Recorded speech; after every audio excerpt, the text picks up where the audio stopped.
Hello everyone, my name is Felix Gerardo. Today I will talk about IoT. In factories we have powerful network like Profinet, but like sensor at the very bottom have always been simple. They use basic analog signal that can have error. IO-Link solves this problem. It is often called the last method solution. It replaces old analog signal with a strong digital signal. This is important because now we can communicate two ways. We can get the data from the sensor and we can send setting to the sensor. Best of all, it still works with the standard cable. Let's look at how it basically connects. One of the biggest advantages of IO-Link is simplicity. It uses a standard 3-wire connection, unshielded cable spanning up to 20 meters. If you look at the standard pin out, pin 1 is resist L plus is the 24 volt power. Pin number 3, the L minus, is 0 volt, and pin number 4, C or Q, is the switching and communication line.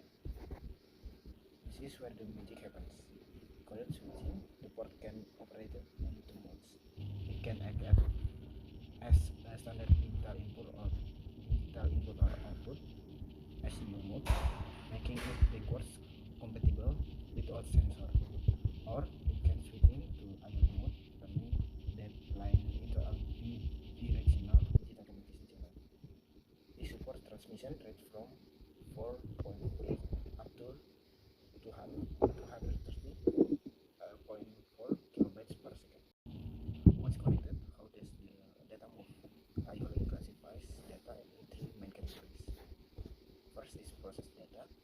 This is your cyclic operation data like the temperature reading or distance bearing. This is updated automatically and rapidly. The second is service data. These are acyclic.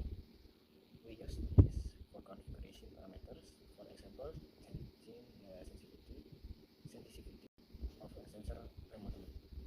And the last is event. There are for diagnostic such as error message of warning if a device is operating. As shown in the device model, the system uses an indexed approach. The master can read the right specific parameters by accessing their index and subindex, similar to how we address memory in the computer. It is important to understand that IO-Link is not a file bus. It connects to us a file bus.